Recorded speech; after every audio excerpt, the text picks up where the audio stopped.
días, mis queridos hermanos y amigos. Comenzamos un día más en el estudio poderoso de la palabra del Señor. Al tema de hoy le he titulado El Pontífice. Esa palabra suena como a católico, como a la Iglesia católica. Pero esto significa sumo sacerdote. Los católicos se confiesan regularmente ante un cura. Ese es el mediador de ellos. O María. Le cuentan al cura, al sacerdote, todos sus problemas y pecados. Y al final el cura les dice: tus pecados son perdonados, ve en paz.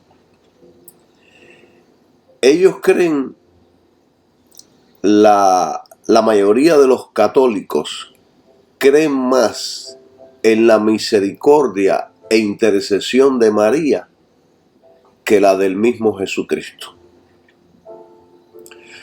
Todo esto, por supuesto, no está en la Biblia.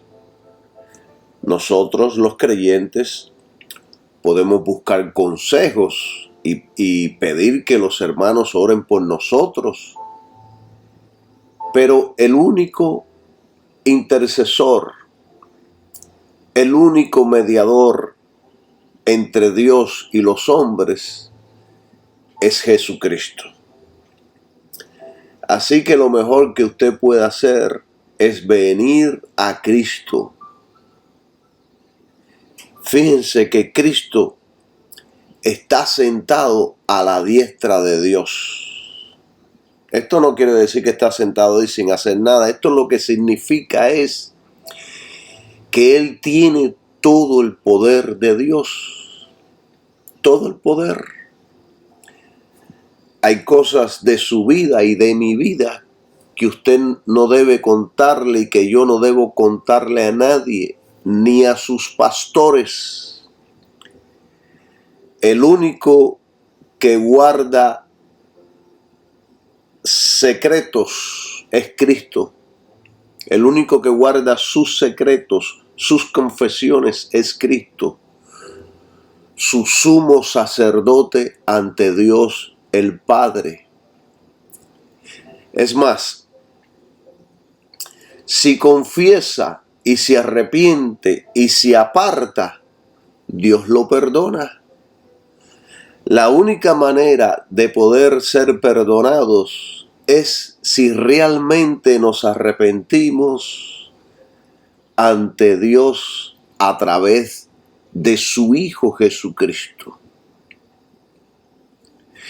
Primera de Juan 1:9 dice: si confesamos nuestros pecados, Él es fiel y justo para perdonar nuestros pecados y limpiarnos de toda maldad. El propósito del sacerdocio, del ministerio de Jesús, de este divino mediador, es mediar entre Dios y el hombre. Él nunca fracasó ni fracasará en nada. Jesucristo hizo totalmente la voluntad de Dios. Y hacer la voluntad de Dios es negarse a uno mismo por la voluntad de otro. En este caso, por la voluntad de Dios. Quiere decir que en muchas ocasiones deseamos hacer nuestra voluntad en vez de someternos a Dios. Pero Jesucristo, el unigénito Hijo de Dios, fue perfecto, hizo todo lo que Dios quería para su vida. Aún estando en la cruz antes de morir, dijo: todo está cumplido. Jesús era tan protector de la palabra de Dios que se aseguraba de que toda la palabra de Dios fuera obedecida y cumplida.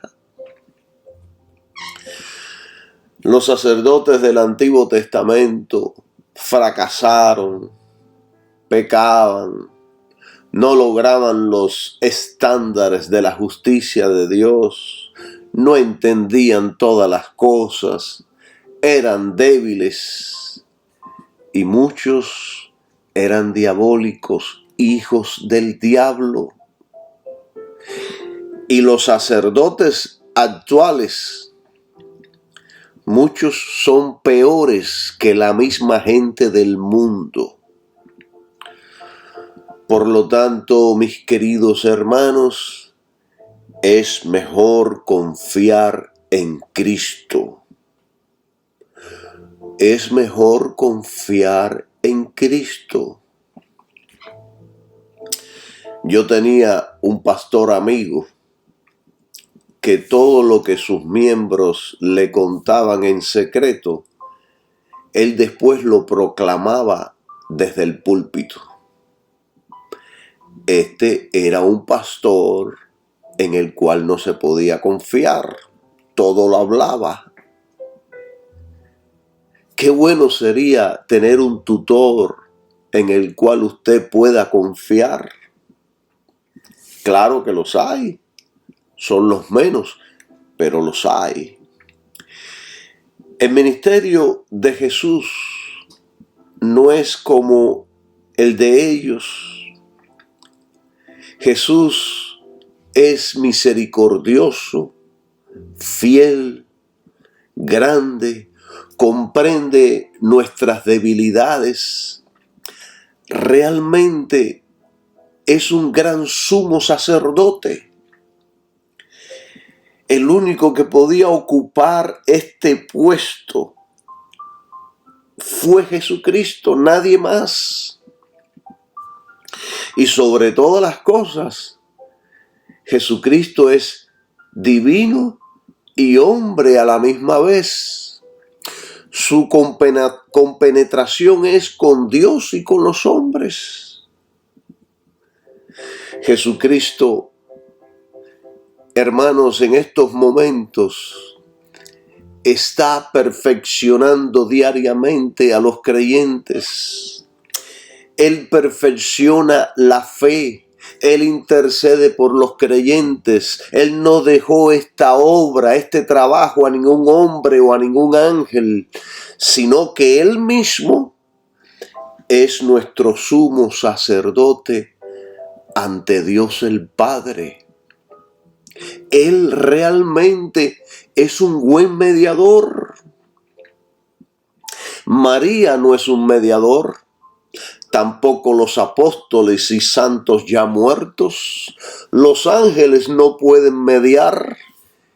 Y menos los sacerdotes católicos, que ellos se llaman mediadores entre Dios y el hombre. No. El único mediador entre Dios y los hombres es Jesucristo. Él es todo hombre y todo Dios. La Biblia es clara en este asunto. La Biblia nos dice en 1 de Timoteo capítulo 2 versículo 5, dice: porque hay un solo Dios y un solo mediador entre Dios y los hombres, Jesucristo hombre. Un solo camino, una sola verdad y una sola vida para la salvación. Jesucristo, el Hijo de Dios. El único. Pablo dice que tengamos a los hombres por servidores de Cristo y administradores de los misterios de Dios. Así es como tenemos que tener a los hombres. Hebreos capítulo 4, versículo 15, dice algo poderoso sobre esto que estamos hablando. Dice, porque no tenemos un sumo sacerdote que no pueda compadecerse de nuestras flaquezas. La palabra flaquezas puede traducirse como debilidades, sino uno que fue tentado en todo según nuestra semejanza, pero sin pecado. Jesucristo no tenía pecado. Este realmente es un buen sumo sacerdote. Ahora yo quiero explicar algo sobre este versículo, porque aquí dice, porque no tenemos un sumo sacerdote que no pueda compadecerse de nuestras debilidades o flaquezas. Debilidades o flaquezas no está hablando de pecado. No está hablando aquí de pecado, sino uno que fue tentado en todo, según nuestra semejanza, pero sin pecado. Jesús también, siendo hombre, tenía flaquezas, tenía debilidades. Él sintió hambre, él sintió cansancio, él lloró en muchas ocasiones, él sentía tristeza, también de momento se airaba, se enojaba. El hombre tiene flaquezas, tiene debilidades. Jesucristo también tuvo muchas debilidades. Fue perseguido, fue criticado, fue clavado en una cruz, sufrió, pero nunca pecó, a pesar de todas las cosas que tuvo que padecer. Todos sufrimos de diferentes debilidades. Estas debilidades, lo aclaro y lo repito, no son prácticas del pecado, como algunos dan a entender. La palabra griega para aquí de flaquezas y debilidades es asteneia. Significa enfermedades, flaquezas, debilidad, fragilidad. Significa que en muchas ocasiones nos sentimos sin fuerzas, pero nunca se refiere a actos de pecado. Yo explico esto así porque yo he escuchado desde los púlpitos a pastores justificando sus pecados diciendo, no mires a mis debilidades, usted también las tiene. No. Debilidad no es pecado y pecado no es debilidad, son dos cosas diferentes. Ejemplos. Pablo sentía en su cuerpo las debilidades por causa de sus sufrimientos. Padeció mucho por vivir para Cristo. Aparte, Dios le puso un aguijón que era un mensajero de Satanás que lo abofeteaba continuamente, con persecuciones, apedreos y un sinnúmero de situaciones que pasó en su ministerio. Por supuesto que muchas veces se sentía débil, triste y dolorido. Este hombre fundó muchas iglesias y siempre estaba preocupado por la condición espiritual de las iglesias. Y en una ocasión dijo en Hechos 27:20, vamos a leer Hechos 27:20 para que usted vea este gran apóstol de fe lo que dijo en una ocasión. 27:20 dice, y no apareciendo, ellos estaban en alta mar en medio de una tormenta, y no apareciendo ni sol ni estrellas por muchos días, siendo azotados por una tempestad no pequeña, o sea, una tempestad grande, ya habíamos perdido toda esperanza de salvarnos. Pablo, un hombre de fe, en ocasiones perdía la esperanza de vida por las situaciones que atravesaba. ¿Entienden? Y en 2 Corintios 1:8, él dijo así de esta manera, 2 Corintios 1:8, el 8 y el 9, dijo: porque, hermanos, no queremos que ignoréis acerca de nuestra tribulación que nos aconteció en Asia, que en sobremanera fuimos cargados sobre nuestras fuerzas, de tal manera que perdimos la esperanza aún de seguir con vida. Esto está poderoso. Todo esto son debilidades. Nos frustramos, llegamos a tal punto que perdemos la esperanza de seguir con vida. Y en el versículo 9 dice: pero tuvimos en nosotros mismos sentencia de muerte, para que no confiásemos en nosotros mismos, sino en Dios que resucita a los muertos. Esto está poderoso. Y en el 10 dice: el cual nos libró y nos libra, y en quien confiamos que aún nos librará de tan grande muerte. Y el 11, ayudándonos vosotros también con oración por nosotros, para que por el don concedido a nosotros por medio de muchas personas, por muchas sean dadas gracias en nuestro favor. Esto está poderoso. Llegó momentos que él dijo: ya voy a morir, ya estoy listo.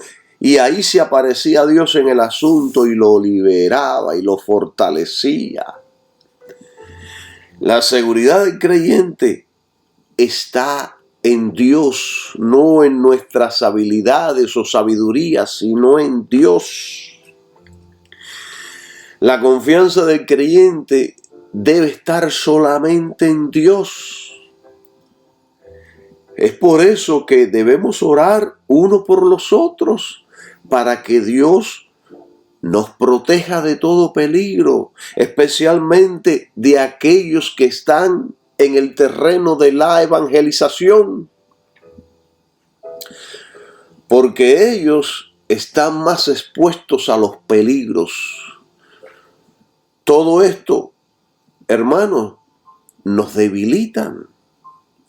Los problemas nos gastan. Realmente necesitamos la ayuda y la fuerza de Dios para sobreponernos a todas estas cosas. Entonces Jesús, como nuestro sumo sacerdote o pontífice, me gusta esa palabra pontífice, suena poderosa. Él, como nuestro gran sumo sacerdote, nos ayuda, nos fortalece. Él nos comprende. Él mismo sufrió siendo hombre. En el camino muchos serán tentados a abandonar. Él intercede por nosotros para que nuestra fe no desmaye. Por supuesto que necesitamos que otros hermanos intercedan y oren por nosotros, pero deseamos más que Cristo lo haga por nosotros. Fue por eso por lo que el Espíritu Santo dice: acerquémonos pues confiadamente al trono de la gracia, para alcanzar misericordia y hallar gracia para el oportuno socorro. Esto está en Hebreos 4:16. ¿Cómo nos acercamos al trono de la gracia, a Dios el Padre? ¿Cómo entramos derechitos allá al trono de la gracia? En el nombre de nuestro Señor Jesucristo, nuestro sumo sacerdote, nuestro único mediador entre Dios y los hombres. Jesucristo fue el que abrió el camino para que podamos llegar directamente a Dios. Alabado sea su nombre. Gloria sea a nuestro sumo sacerdote, nuestro Señor Jesucristo. Alabado sea su nombre, hoy, mañana y siempre.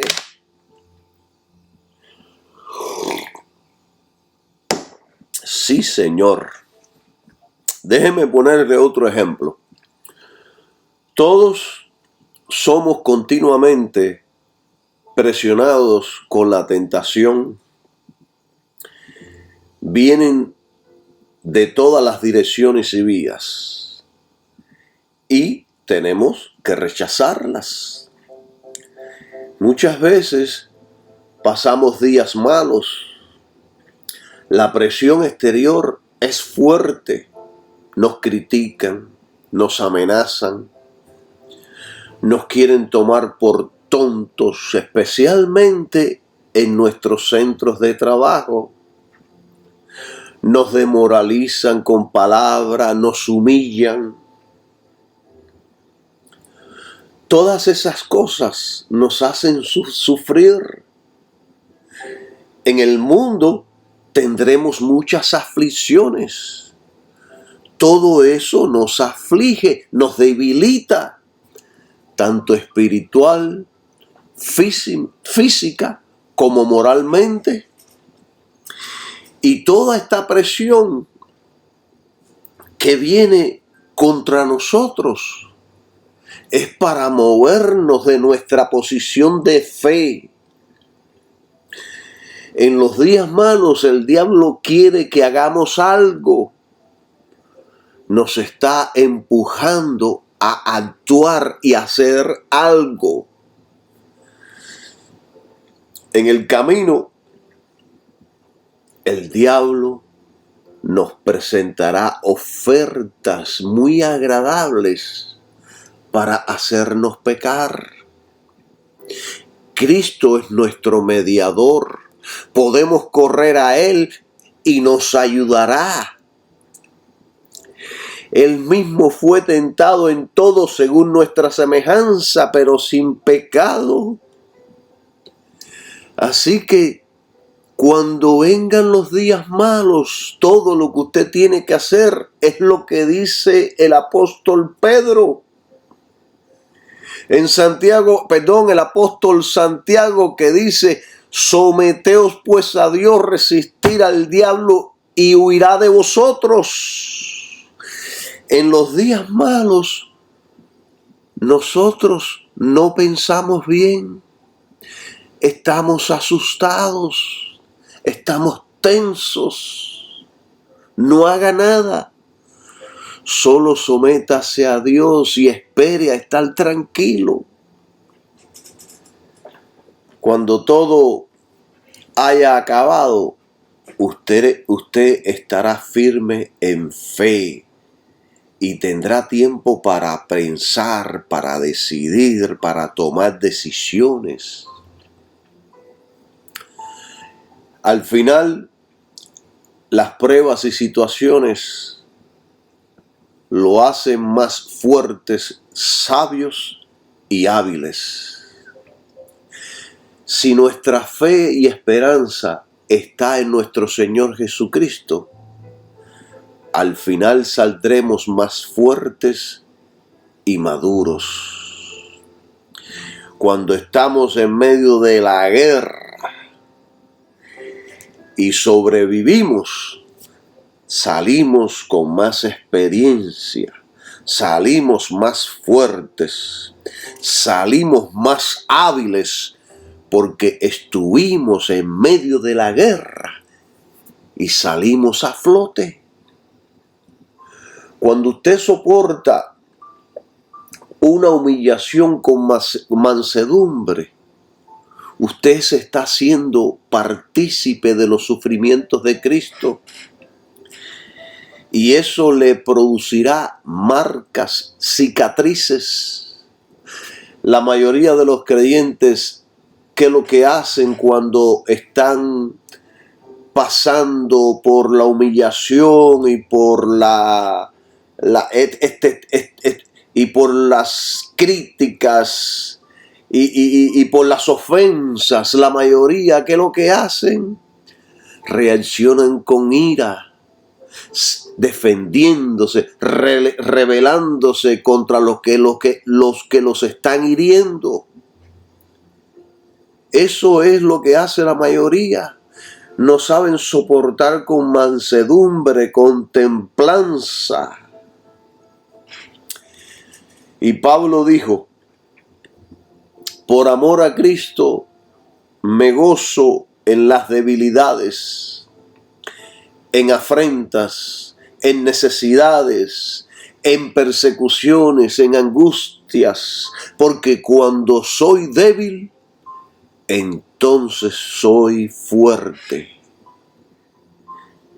¿Qué está diciendo aquí Pablo? Pablo nos está diciendo que por amor a Cristo hay que gozarse en las debilidades, no en pecados. Hay que gozarse en las afrentas, en las necesidades, en las persecuciones y en las angustias. Esto es fácil predicarlo, pero en la práctica duele y duele mucho.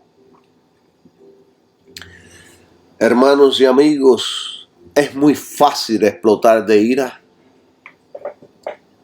Es muy fácil enojarse.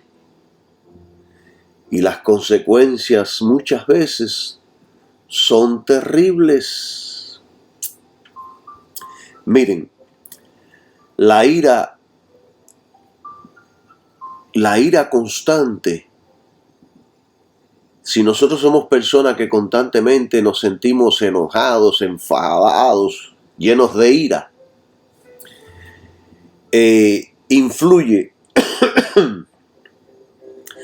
negativamente sobre la atención y el estado de salud general de una persona. Y esto está relacionado con trastornos cardiovasculares, trastornos del corazón, úlceras, cáncer o enfermedades que son asociadas con el dolor en el cuerpo, un dolor crónico. Además, la ira aumenta la presión sanguínea, lo que con el tiempo puede provocar el deterioro de las arterias. Se eleva el pulso cardíaco y se genera una taquicardia en nuestros cuerpos. La ira aumenta la producción de sustancias químicas como la adrenalina, lo que altera el equilibrio natural del cuerpo. Se desequilibra el sistema inmunológico. O sea que la ira no es buena. Hablamos y hacemos cosas que nos destruyen. Por eso es importante que aquellos que sufran de ira tienen que ponerle atención a cómo resolver este problema. Porque la ira los está destruyendo no solamente físicamente, sino también espiritualmente. Santiago 1:20 dice: porque la ira del hombre no obra la justicia de Dios. Esto significa el hecho de que la ira y la irritación del corazón natural no producen nada de lo que Dios acepta como bueno, como justicia, como lo justo. Hay gente que por causa de la ira han cometido asesinatos, La ira le puede abrir una puerta a los demonios para que la persona cometa todo tipo de crímenes. No he visto yo personas en medio de un expressway caerse a tiro porque uno se le metió delante del auto por esa sencilla razón. Y hay pastores que padecen de ira y por la ira destruyen lo que habían construido con tanto esfuerzo y amor, porque se llenan de ira, viven llenos de ira. Y Pablo nos enseñó y nos dijo: airaos, pero no pequéis. Es normal que de momento se levante, pero tiene que tomar control de que no se salga de sus límites, porque lo pueden destruir.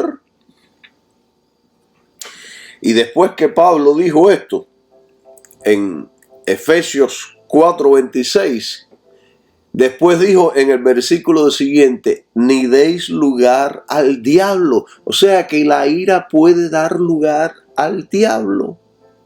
El diablo se aprovecha de la ira del hombre para destruirlo. Tenga cuidado, hermano. Y miren, yo le doy gracias a Dios que yo le estoy dando estos consejos a ustedes, porque gran parte de la iglesia apóstata nos ha enseñado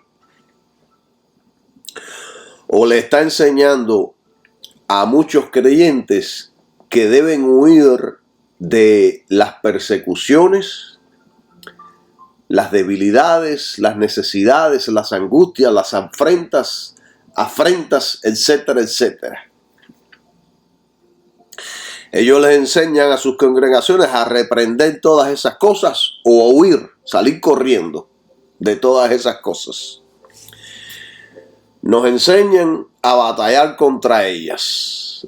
La iglesia apóstata enseña que estas cosas que vienen a nuestras vidas son maldiciones sobre el creyente.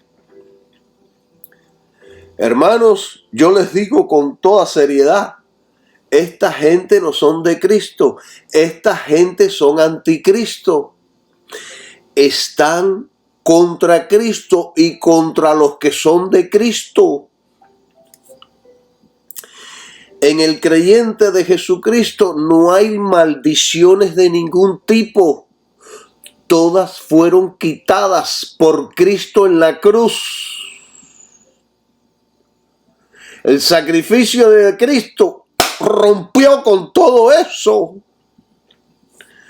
Sobre el creyente no hay ninguna maldición. La maldición está sobre aquellos que no creen en Jesucristo. Ahí es donde hay maldición, pero no en el creyente. Yo muchas veces me siento débil mental y físicamente. Me siento impotente delante de situaciones que no puedo cambiar. ¿Y qué hago? Con mansedumbre me someto y busco el rostro de Dios. Adoro, oro, me someto a su gracia, me someto a su sabiduría, le pido sabiduría para mi vida, ¿qué hago en tales situaciones? Me someto a su diseño para mi vida. ¿Y saben qué? Que al final salgo más fuerte, con más sabiduría e inteligencia para lidiar con las situaciones de la vida. Esa es la manera correcta de enfrentarse a las situaciones.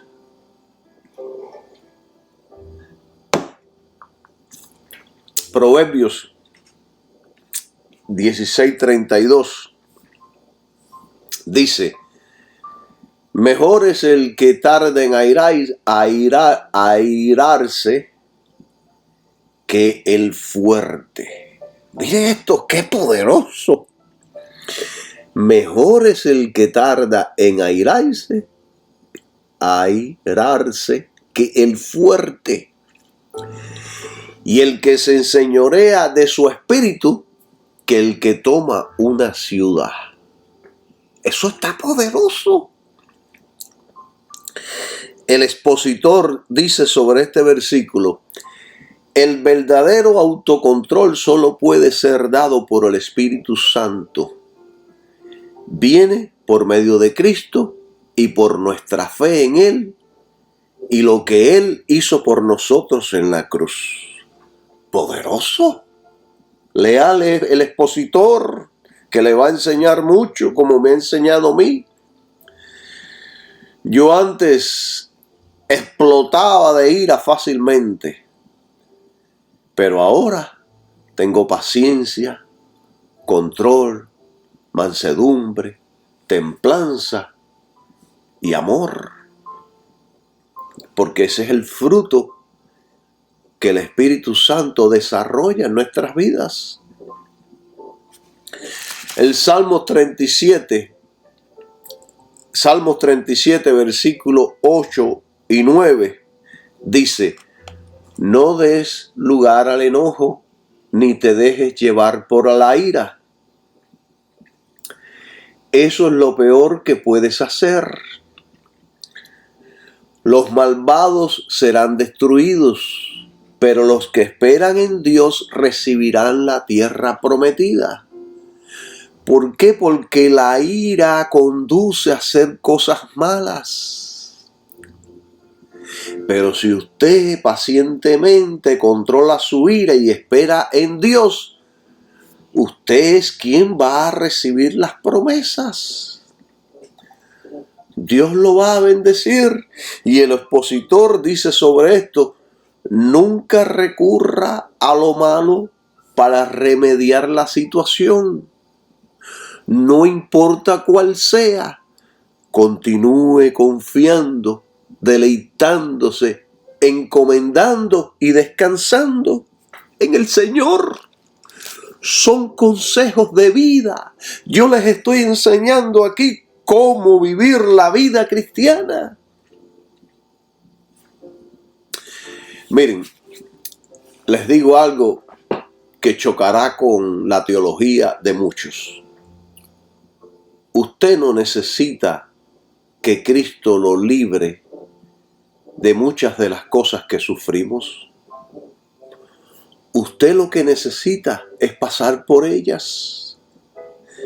La gracia de Cristo sobre su vida es más que suficiente para que usted pueda enfrentar todo en este mundo. Todo. Miren, en este preciso momento que yo les estoy hablando, yo me siento débil. Llevo hace unos días con una gripe terrible. Siento fiebre, malestar. Pero el deseo de enseñar y predicar me impulsa. ¿Significa esto un problema para que yo piense que Dios no me protege? Claro que no. Hay gente que se enferman y ya piensan que Dios los maldijo. Ya piensan ya de que Dios no los protege, que Dios no los ama. ¿Cómo permitiste que me viniera la gripe? No. Dios los sigue amando. Dios los sigue protegiendo. Y Dios los sigue bendiciendo. Estos son las consecuencias del pecado que entró en el mundo.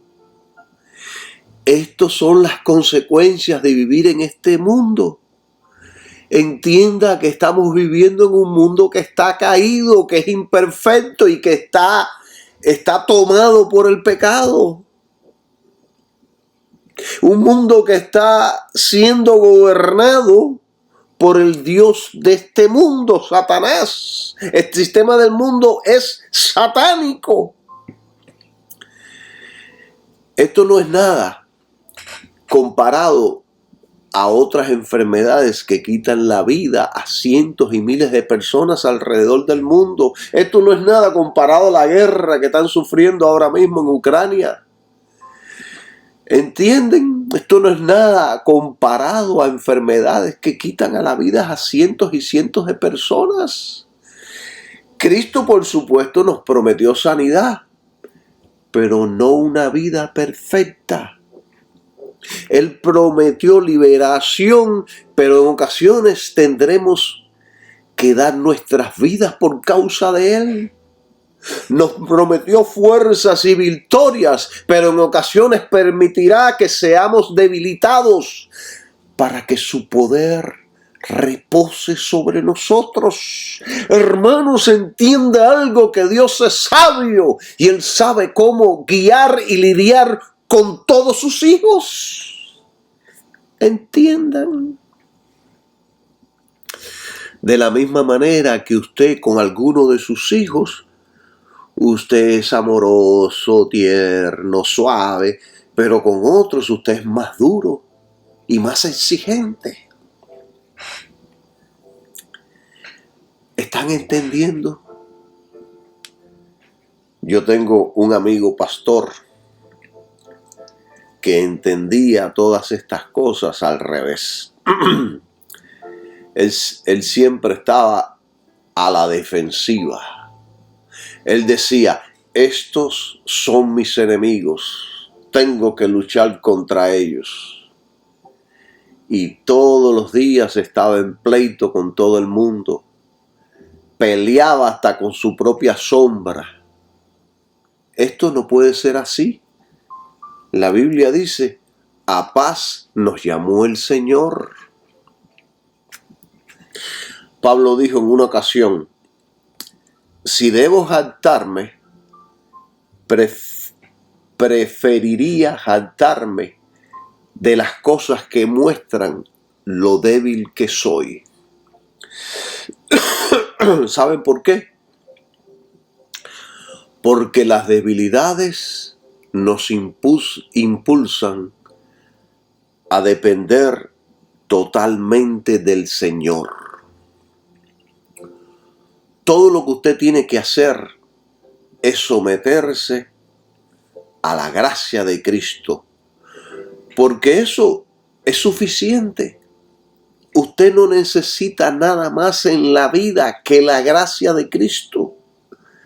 La gracia capacita a todo creyente para vivir la vida que Dios demanda, porque es ahí donde está todo el poder de Dios para salvar y para vivir en la gracia. La gracia arregla todo nuestro estilo de vida, queridos hermanos. El Espíritu Santo solo nos va a guiar si estamos viviendo en la gracia, y la gracia es Jesucristo y el sacrificio que Él realizó allí en la cruz. Jesucristo dijo, bástate mi gracia, porque mi poder se perfecciona en la debilidad. Se lo dijo a Pablo cuando Pablo le pidió que quitara de él ese aguijón que lo estaba pinchando diariamente. Bástate mi gracia, porque mi poder se perfecciona en la debilidad. El expositor dice sobre esto, esta declaración por Cristo es la clave para la victoria de cada creyente. Todos los creyentes son débiles, pero el Señor tiene la tendencia de hacernos más débiles con la intención de hacernos depender completamente de Él. De este modo, para obtener su fuerza. Poderoso. Todo esto está poderoso. Da que dice, Dios le aseguró a Pablo que este ángel de Satanás estaba en su voluntad que le sería dada gracia para soportar todas las cosas y que él debería aprender a depender totalmente del poder de Dios. ¡Poderoso! ¡Poderoso! Esto está totalmente a la teología y las enseñanzas que hoy día traen estos modernos apóstoles y profetas. Miren, es solo a través de la gracia, del favor de Dios en Cristo, que se manifiesta todo el poder de Dios. Los pastores modernos le dicen a su congregación: usted es un hijo de Dios, no permita que nadie lo humille, dése a respetar, luche contra todas esas gentes. Escuche, usted no impone el respeto. El respeto se gana por nuestra forma de creer y de vivir. Si usted tiene que estar peleando con todo el mundo para ganarse respeto, vivirá toda la vida peleando. Yo he conocido a pastores que dicen a la congregación: yo soy pastor de esta iglesia y me tienen que respetar. Usted no tiene que decir eso para que lo respeten. Usted se gana el respeto creyendo y viviendo en santidad para Jesucristo. Alabado sea su nombre. Usted, como si es padre, no tiene que decirle a nadie que usted es padre. Todos sabrán si usted es un padre de verdad. Tenemos a un montón de hijos de Dios causando 1000 problemas porque están siguiendo los consejos de los modernos pastores. Mire, hermanos, si usted quiere que lo respeten, viva de tal manera que nadie lo pueda señalar como hipócrita y mentiroso. Eso es todo.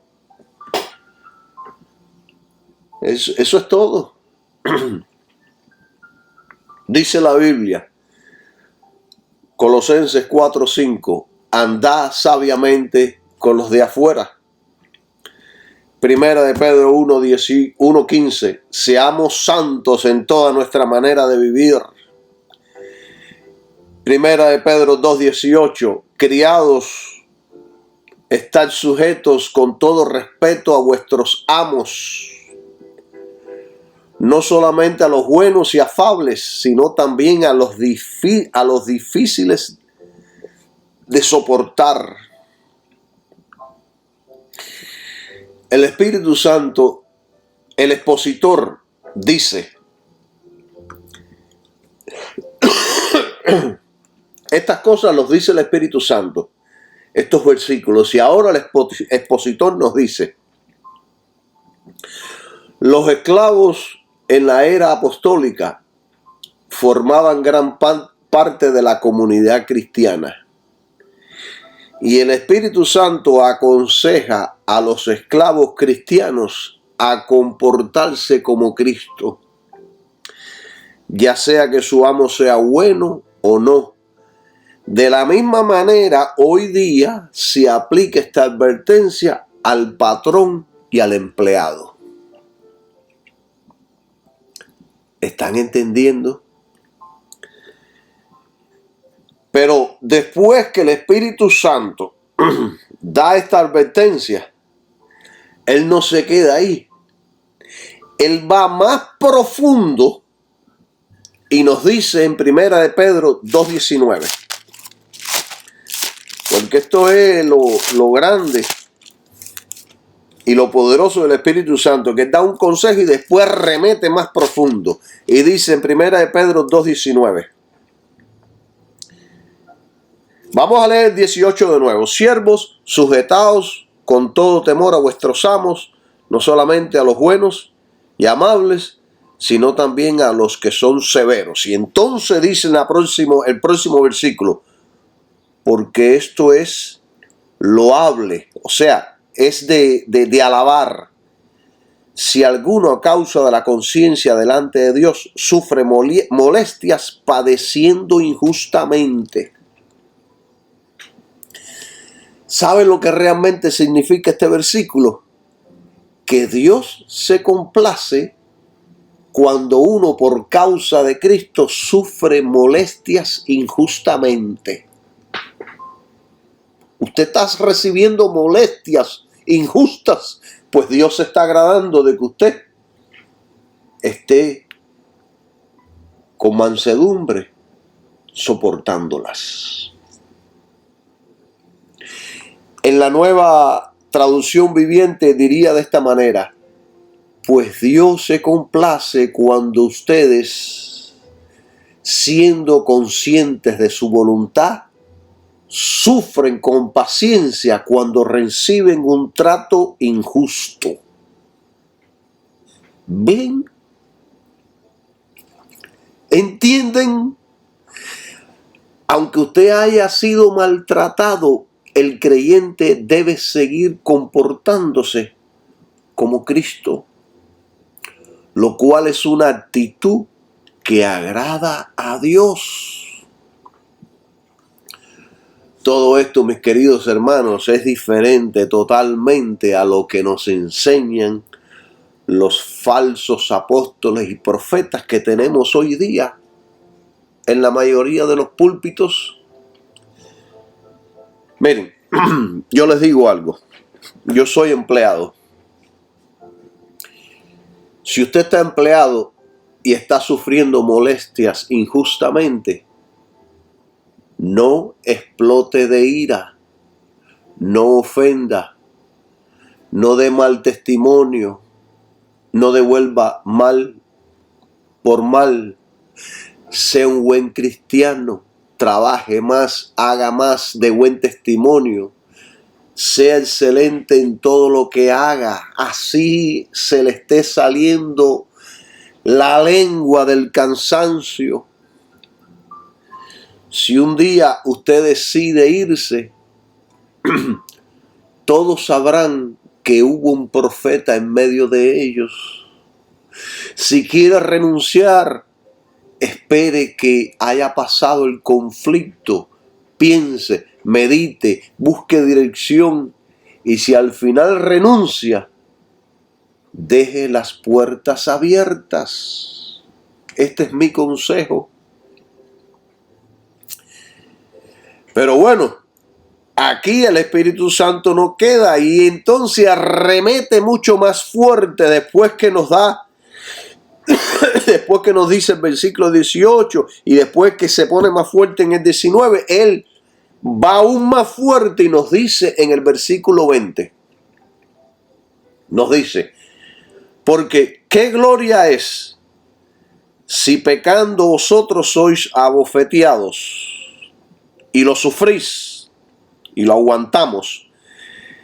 Pero si, o sea que si nosotros hacemos lo malo, pecamos y somos maltratados, criticados, abofeteados, presionados, lo aguantamos, ahí no hay gloria. Pero si haciendo el bien sois afligidos y lo sufrís, esto ciertamente es agradable delante de Dios. Esto está poderoso. Si usted se ha portado mal, debe aceptar su castigo sin queja.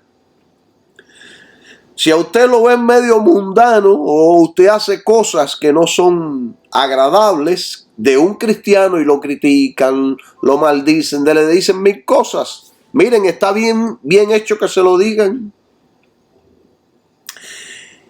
Eso no tiene mérito ninguno, pero si usted está viviendo para Jesucristo, está viviendo una vida correcta y lo critican, lo maltratan, le dicen mil cosas, pues esto sí tiene mérito delante de Dios. Si usted hace algo malo en su centro de trabajo, lo van a disciplinar, a corregir, regañar, retar, lo van a amenazar con despedirlos. ¿Qué debe hacer usted? Usted humildemente debe reconocer que ha fallado y acertar la disciplina, acertar la corrección. ¿Entienden? Ahora, si nos corrigen injustamente con palabras y aceptamos con mansedumbre la corrección, Dios se agrada de nosotros. Esto no es ser menso, esto es ser manso. ¿Entienden? Miren, hermanos, el mayor crecimiento espiritual que alguno puede recibir es cuando uno está siendo humillado y debilitado moralmente. Es en ese momento, cuando le tocan a uno el ego, que la sangre se nos sube a la cabeza y lo ponemos rojo, queriendo explotar y reaccionar de la misma manera que ellos o peor. Y entonces, aún el Espíritu Santo, después de darnos estos consejos, va mucho más profundo ahora y nos dice, en el versículo 21, dice, porque para esto fuisteis llamados. Y nos da el ejemplo de Cristo. Pues que también Cristo padeció por nosotros, dejándonos ejemplo, para que vosotros sigáis sus pisadas. Me duele un poquito la garganta.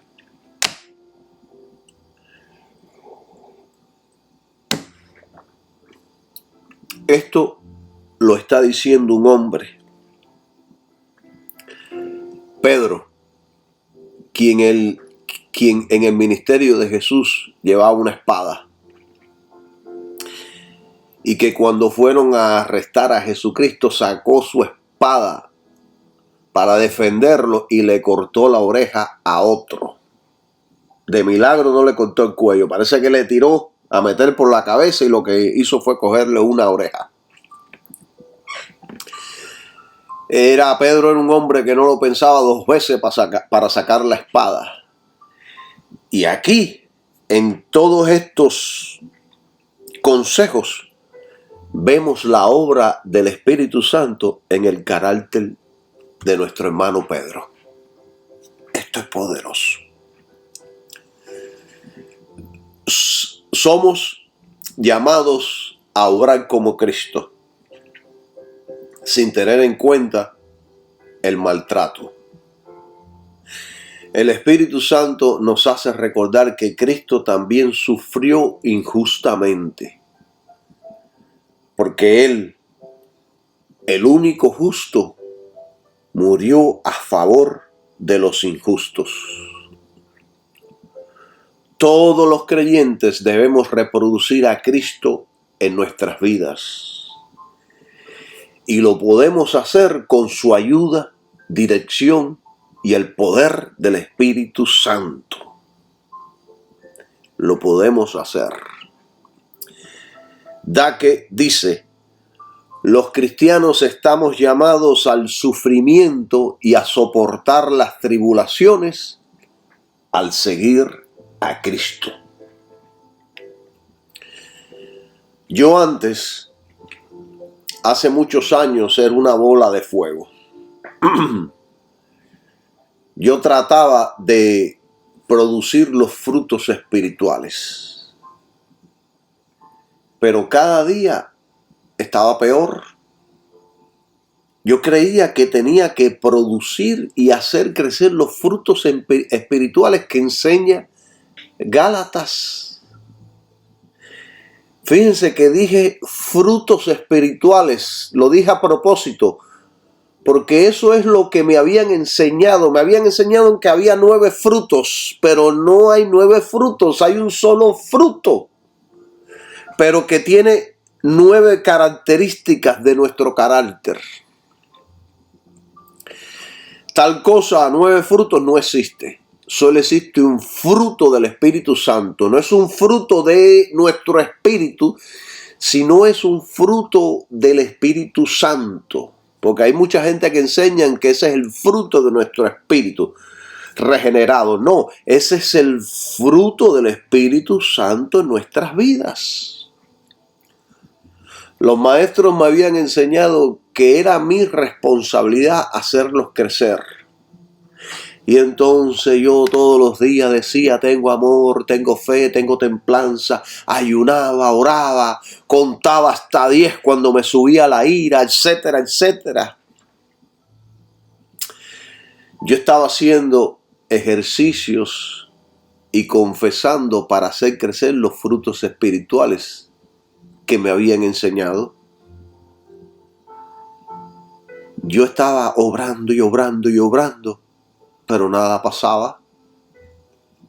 No, hermanos, esto está mal. Yo nunca pude crecer.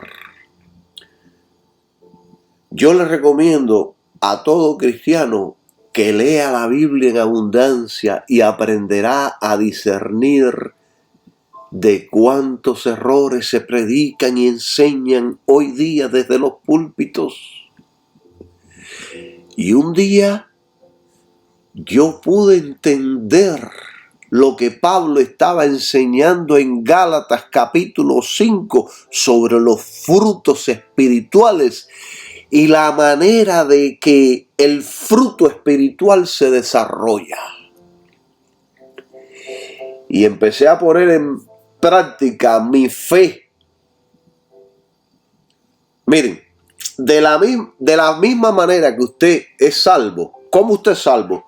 Usted pone fe en Jesucristo y lo que Él hizo en la cruz, y ahí Romanos capítulo 10 dice que si confesares con tu boca que Jesús es el Señor y que Dios le resucitó de los muertos, serás salvo, porque con el corazón se cree para justicia, pero con la boca se confiesa para salvación.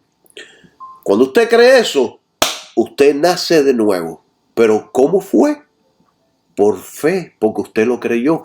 Bueno, la Biblia dice ahí en Gálatas que de la misma manera que fuimos salvos, es de la misma manera que debemos de caminar en el cristianismo. Fui salvo por fe, camino por fe. Y cuando yo estoy caminando por fe, creyendo eso mismo, entonces el Espíritu Santo empieza a obrar y desarrollar todo lo que yo necesito en mi vida. Y así puedo vivir una vida santificada al Señor. Soy santificado diariamente.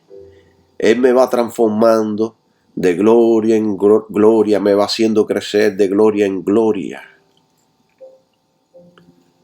Ese es el estilo, esa es la manera. Hoy yo los dejo con este tema, pero en el próximo tema vamos a hablar profundamente sobre Gálatas capítulo 5 del versículo 16 al 25, que habla del fruto del Espíritu. Ahí Pablo nos enseña dice, andad en el Espíritu. Digo pues, andad en el Espíritu. Entonces la gente piensa que andar en el Espíritu es sentirse allá en las nubes, hacer obras espirituales, oración, ayuno y cosas. Piensan que es eso, pero eso no es lo que significa andar en el Espíritu. O sea, caminar en el Espíritu. Y yo les voy a enseñar qué es andar en el Espíritu. Bendiciones para todos y que tengan un maravilloso día. Amén.